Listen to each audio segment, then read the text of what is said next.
Ever sat at a McDonald's drive-thru thinking you know what you're eating? Think again. The $50 billion fast food industry promises quick, cheap, safe food, but it hides dark secrets. Outbreaks that kill kids, ingredients banned elsewhere, and employees posting vile pranks online. Over the next few minutes, we'll uncover 12 of the biggest scandals in fast food history. Some changed laws, some destroyed reputations, some made customers quit forever. Grab your coffee, but don't drink it yet until you hear the story of that old lady and McDonald's. We'll start with the scandal that proved a fast food burger isn't just bad for your waistline, it can be deadly. Let's talk about January 1993. If you were alive back then, you probably remember Jack in the Box's big advertising campaign. They were pushing this massive burger called the Monster Burger. 2 big patties, cheese, special sauce, the works. It looked delicious. It looked like the kind of meal a hungry American would drive across town for. And people did. They ate those burgers by the thousands. But something terrible was happening in Seattle, Washington. Doctors at the local children's hospital started noticing something strange. Kids were coming in with bloody diarrhea, high fevers, and failing kidneys. It was a condition called hemolytic uremic syndrome, a rare and life-threatening illness. But it wasn't just 1 or 2 kids. It was dozens, then more. The doctors were baffled. What were these children eating? Turns out, they were eating Jack in the Box burgers. And those burgers were contaminated with a strain of E. coli called O157-H7. Now, here's what makes this scandal truly unforgivable. Washington State had a law on the books that required restaurants to cook hamburgers to 155 degrees Fahrenheit, hot enough to kill that bacteria. But Jack in the Box knew about that law and deliberately ignored it. They were cooking their burgers to 140 degrees instead. Just 15 degrees lower. That's all it took. The result? Over 700 people got sick, and 4 children, 4 kids who just wanted a burger, died. One of those children was a 6-year-old girl named Lauren Rudolph. She ate a Jack in the Box burger on a Sunday and was dead by Thursday. The health department investigator who looked into the case said something that still haunts me. He said, if they had followed the standard, nobody would have gotten sick. Nobody. Jack in the Box had to pay out millions in settlements. President Bill Clinton got involved. The USDA implemented new federal testing for every meat processing plant in the country. So the next time you bite into a burger and it's cooked all the way through, you can thank Lauren Rudolph and the other victims, because their deaths changed the law. But the changes didn't stop there. Because just a few years later, a celebrity chef pulled back the curtain on something even more disgusting. Something that was hiding in plain sight at McDonald's. In 2011, a British chef named Jamie Oliver came to America to make a television show. His mission? To teach Americans how to eat better. But he ended up exposing something that made the entire country gag. During an episode of his show, Oliver demonstrated how McDonald's was making their burgers. He took a pile of what looked like pink, gooey, paste-like meat, held it up to the camera, and said, "This is what's in your children's hamburgers." He called it pink slime, and let me tell you, the name is accurate. This stuff looked like something you'd scrape off the bottom of a trash can. It was made from the leftover scraps of meat, the bits and pieces that are left over after all the good cuts have been taken. You know, the stuff that used to be sold as dog food. But instead of throwing it away, the meat industry would grind it up, then treat it with ammonia hydroxide to kill bacteria. Ammonia, the same stuff you clean your bathroom with. Now, here's where it gets really crazy. This product was actually banned for human consumption in the UK. In England, they fed it to dogs and chickens. But in America, it was being used to make hamburgers for millions of people.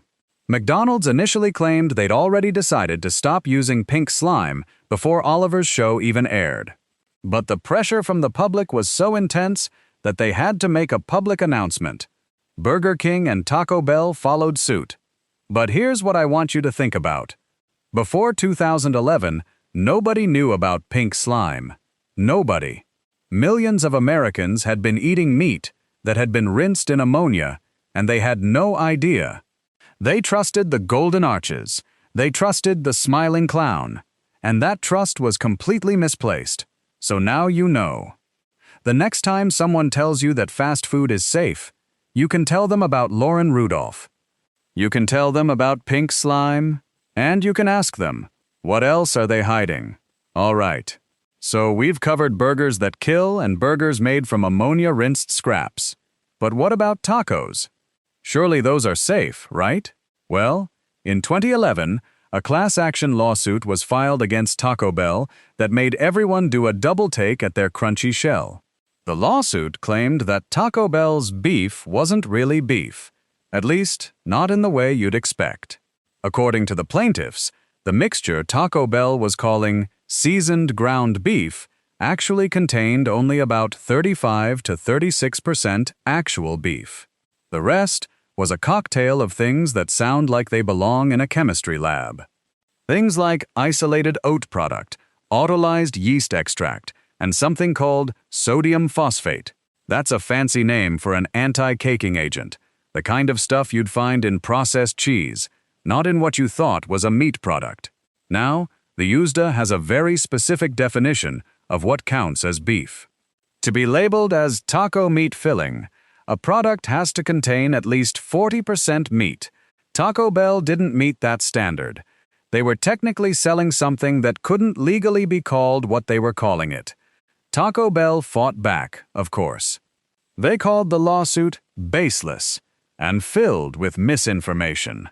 They insisted that their beef was 100% USDA-inspected beef. And technically, that was true. The beef part was inspected. But the other 65%?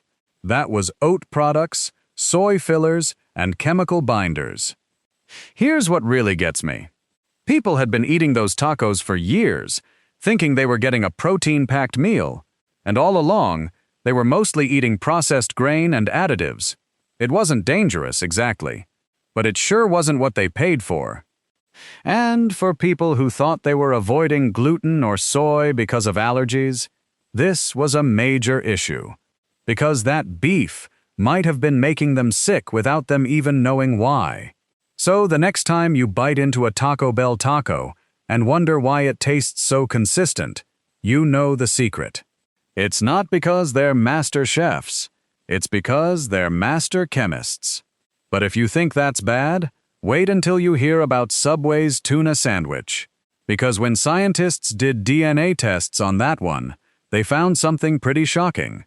Actually, they didn't find what they were looking for at all. Now, let's talk about something that sounds like it should be simple. A tuna sandwich. Just tuna, mayo, and bread. You can't mess that up, right? Well, apparently, you can.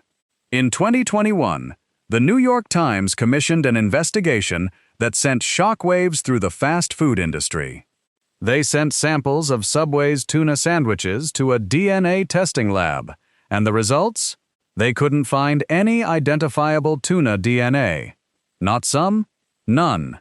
The lab said the samples were so heavily processed that DNA could not be extracted. But here's where it gets even weirder. A lawsuit filed after the investigation claimed something even more bizarre. Of the 20 tuna samples tested, 19 of them showed no detectable tuna DNA sequences. But all 20 samples contained chicken DNA. 11 of them had pork DNA. And 7 of them had beef DNA. Let that sink in for a second. You order a tuna sandwich because you want fish? Maybe you're avoiding red meat. Maybe you're Muslim or Jewish and can't eat pork. But according to those tests, you might have been eating chicken, pork, and beef instead. And not just trace amounts, enough to show up on a DNA test. Subway, of course, denied everything. They called the lawsuit reckless and said that DNA testing isn't a reliable way to identify proteins that have been denatured through cooking and processing. And they insisted that their tuna is 100% wild-caught, premium quality tuna. But here's the thing. The tests were performed by a real lab, and they found no tuna in a tuna sandwich. Now, I'm not saying I know for sure what's in those sandwiches, but I do know that a lot of people started questioning their lunch choices after that report came out. And Subway's reputation took a serious hit. So, if you've ever eaten a Subway tuna sandwich and thought you were being healthy, think about this. You might have been eating something else entirely, and you'd never have known it. From beef to tuna to actual sandwich preparation, the fast food industry just keeps surprising us. But the next scandal is even worse. Because this one wasn't about ingredients, it was about what employees did to the food before it reached your table. So far, we've talked about ingredients. Contaminated beef, ammonia-rinsed scraps, mystery meat that's not really meat, mystery tuna that's not really tuna. But the next scandal isn't about what's in your food. It's about what people did to your food before you ate it. In April 2009, 2 employees at a Domino's Pizza in Conover, North Carolina, decided to pull a prank. They filmed themselves doing things that would make any restaurant owner have a heart attack. One of them stuck cheese up his nose, and then put it on a sandwich. He wiped a dish sponge on his groin area, and then used it to clean food prep surfaces. He even blew his nose into the food. Then they uploaded the video to YouTube. Now, keep in mind, this was 2009. YouTube wasn't quite the massive force it is today. But within a few days, that video had been viewed over 1 million times. It spread like wildfire. Domino's went into full crisis mode. They fired the employees immediately and pressed criminal charges against them. But the damage was already done. People were horrified. The thought that someone would deliberately contaminate food for laughs was just too much. And here's the thing that really made this scandal sting. Domino's had no way to stop it. No PR campaign could undo what people had just watched. The internet had become a weapon, and Domino's was the target. The company eventually responded by posting their own videos, apologizing and explaining their quality control measures. But for a lot of people, the damage was permanent. They just couldn't look at a Domino's pizza the same way again. So the next time you order a delivery pizza and take that first bite, just remember, some guy in North Carolina once thought it was funny to put cheese from his nose on a sandwich. And millions of people watched him do it. But if you think that's disturbing, wait until you hear about what one woman claimed she found in a bowl of Wendy's chili. Because that story involves something no one wants to see in their food. Ever. All right, folks, this one is genuinely bizarre. In March 2005, a woman named Ana Ayala walked into a Wendy's restaurant in San Jose, California, and ordered a bowl of chili. She took a bite, chewed for a moment, and then realized something was wrong. Something hard and rubbery was in her mouth.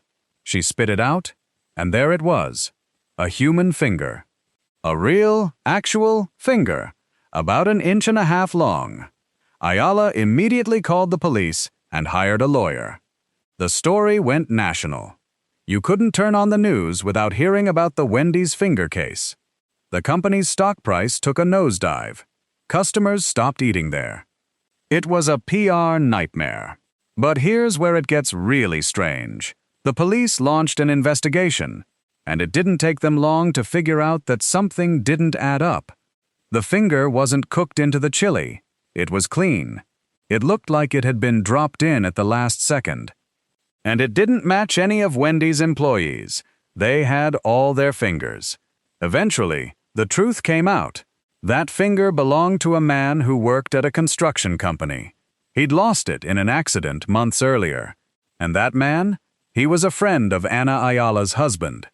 Ayala had actually gotten the finger from her husband's friend, and she'd planted it in her chili on purpose to sue Wendy's for a big payout. She was arrested and charged with grand theft and attempted grand theft. She eventually pleaded no contest and served a few years in prison. But the damage to Wendy's was already done. Even after the truth came out, a lot of people still couldn't shake the image of a finger in their chili. So here's the lesson. Sometimes, the scandal isn't the food. It's the person eating it. And a desperate woman with a stolen finger can bring a multi-billion-dollar company to its knees. But what happens when the scandal is real? What happens when people actually get sick from the food, not because of a hoax, but because of negligence?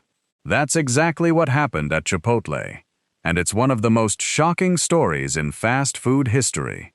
Now we get to the one that really hurts. Because this wasn't some greasy burger joint or a pizza place with teenage employees messing around. This was Chipotle. Chipotle built their entire brand on being different. They were the good guys, the ones who used fresh ingredients, the ones who cared about where their food came from. They marketed themselves as the anti-McDonald's, and for years, people believed it. Then 2015 happened. It started in California. More than 100 employees and customers at a single Chipotle location got sick with norovirus. That's the stomach bug that spreads like wildfire in enclosed spaces. But Chipotle brushed it off as a isolated incident. Then came the E. coli outbreak. This one was bigger, much bigger. It spread across 9 states and sickened 52 people. The CDC got involved. The FDA got involved. Chipotle had to shut down dozens of locations for deep cleaning. And just when they thought it couldn't get any worse, 141 students at Boston College came down with norovirus after eating at a Chipotle near campus. All told, more than 1,100 people got sick from Chipotle in 2015. Think about that number, over 1,000 people. And these weren't just stomach aches. People were hospitalized. Some of them developed serious complications. The company eventually had to pay a $25 million fine, the largest criminal penalty ever imposed for a food safety violation. $25 million, and that was just the fine. They also had to settle hundreds of individual lawsuits. But here's what really got people. Chipotle had spent years telling everyone how careful they were, how their food was safer, how they were different. And then this happened. It wasn't just a scandal. It was a complete betrayal of trust. And the company's stock price? It dropped by more than 40%. They had to give away millions of free burritos just to get customers to come back. So, the next time you walk into a Chipotle and see that big sign about food with integrity, just remember, integrity doesn't protect you from E. coli, and 1,000 people found that out the hard way. But while Chipotle was dealing with their crisis in America, a much bigger scandal was unfolding on the other side of the world, and it involved McDonald's, KFC, and a whole lot of rotten meat. In July 2014, a Chinese television station aired an undercover investigation that would rock the global fast food industry. The target was a company called Husi Food. They were a major supplier for some of the biggest names in fast food: McDonald's, KFC, and Pizza Hut, just to name a few. And what the reporters found was absolutely disgusting.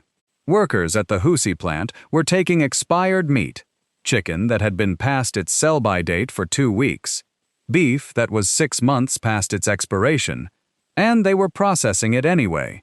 They were mixing it with fresh meat to hide the smell. They were repackaging it with new expiration dates, and they were shipping it out to restaurants all over China. The undercover footage showed workers using meat that was literally turning green.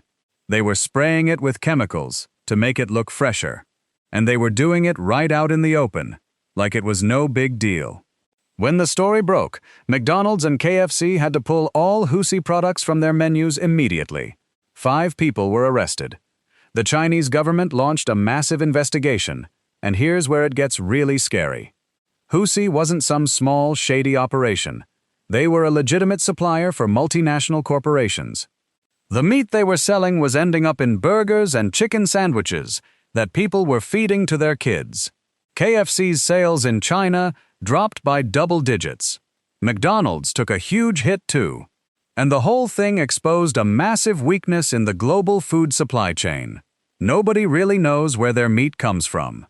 You think you're eating a fresh chicken sandwich from KFC?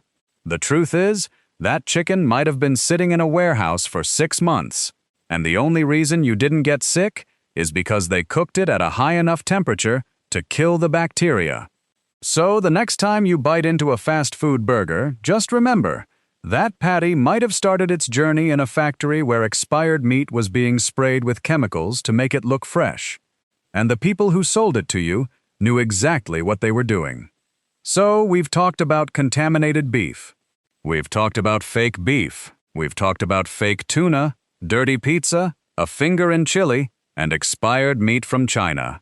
But there's one more ingredient scandal that might be the scariest of all. Because this one isn't about what you can see or taste. It's about what you can't. Antibiotics. In 2012, Chinese authorities discovered that one of KFC's suppliers had been pumping their chickens full of antibiotics. And I'm not talking about a little bit. We're talking about massive, industrial-scale overuse. The kind that creates superbugs. But here's the really disturbing part. KFC knew about it. They'd been doing their own internal tests since 2010 and 2011, and they knew their chickens were loaded with antibiotics. But they didn't tell anyone. They just kept selling those chicken wings in buckets like nothing was wrong.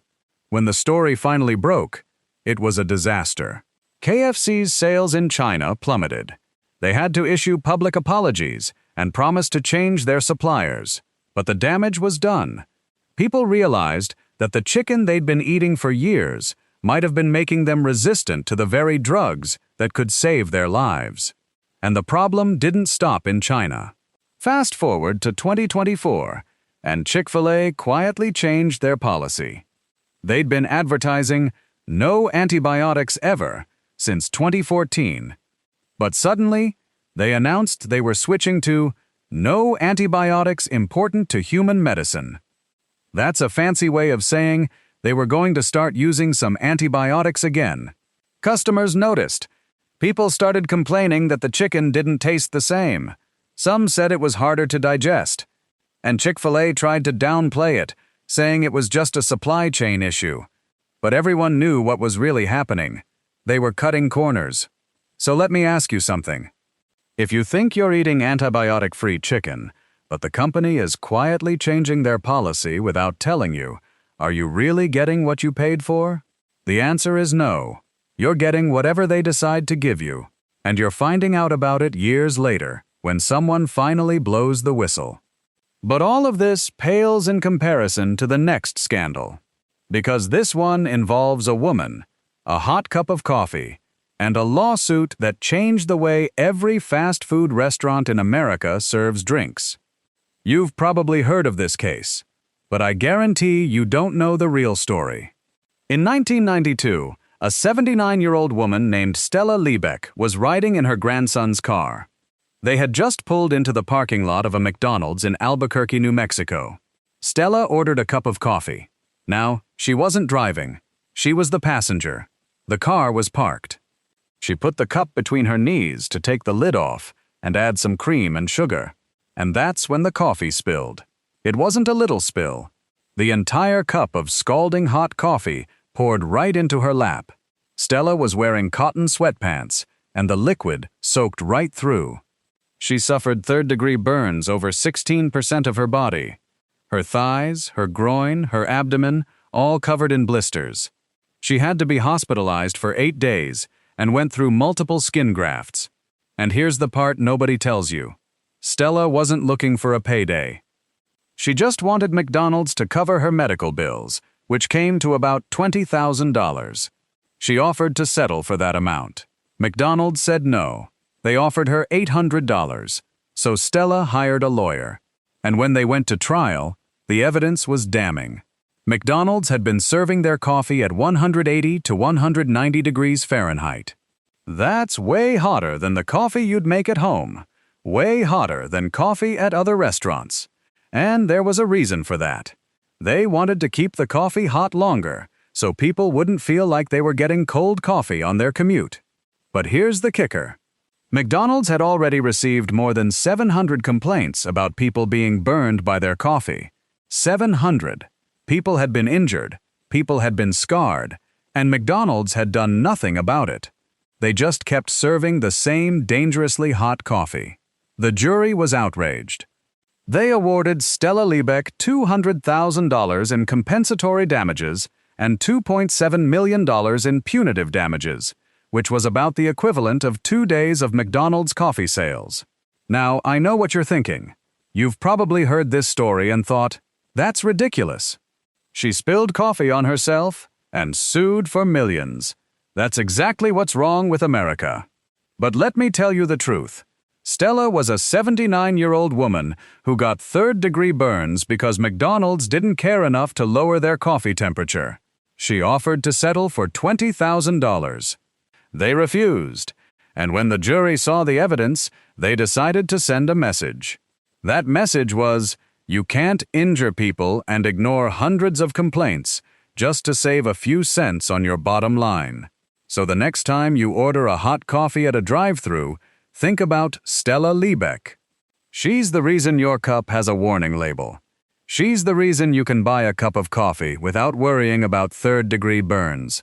And she's the reason McDonald's finally started taking safety seriously. We've covered outbreaks. We've covered contamination.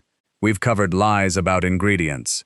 But the last scandal on our list isn't about food at all. It's about power. In 1990, McDonald's sued 2 British activists named Helen Steele and David Morris. These weren't billionaires or corporate executives. They were ordinary people who had been handing out leaflets outside a McDonald's in London. The leaflets criticized the company's environmental record, their treatment of animals, and the nutritional value of their food. McDonald's didn't ignore them. They didn't issue a press release or try to improve their practices. They sued them for libel. Now, here's where it gets really wild. This case went on for 314 days. That's the longest libel trial in English legal history. And Helen Steele and David Morris didn't have lawyers. They defended themselves. They had to learn the law, research the facts, and cross-examine witnesses all on their own. And they did it for years. McDonald's threw their massive legal team at these 2 people. And in the end, the court found that some of what Steele and Morris had said was defamatory. But here's the part that matters. The judge ruled that several of McDonald's claims were true. Specifically, the judge found that McDonald's exploits children by using advertising to create a culture of pester power. That's the judge's words, exploits children. The judge also ruled that McDonald's customers were being deceived about the nutritional value of their food. They were making claims about health that simply weren't true. Steele and Morris lost the case and were ordered to pay McDonald's £60,000 in damages, later reduced to £40,000. But they didn't pay a penny. McDonald's couldn't force them to pay without going through more legal battles, and they eventually backed off. But here's what happened. When the trial was over, the European Court of Human Rights ruled that the UK's libel laws had violated Steele and Morris's right to a fair trial. And that decision led to major reforms in British libel law. So the 2 activists didn't just take on McDonald's. They took on the entire legal system. And they won. The McLibel case became one of the most important legal battles of our time. It's still studied in law schools. It's still cited by activists who want to hold corporations accountable. And it showed that even the biggest companies in the world can be forced to defend their practices in open court.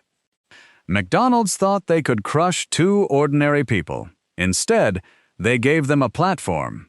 And that platform is still echoing today. In short, every scandal happened because profit was put above people. Companies only changed when forced. They care about your money, not you. But you have a choice. Ask questions, demand better, and vote with your wallet. When you stop spending, they'll listen. Next time you see an ad, ask, what aren't they telling me? If no answer comes, eat elsewhere. Stay curious, skeptical, and keep asking.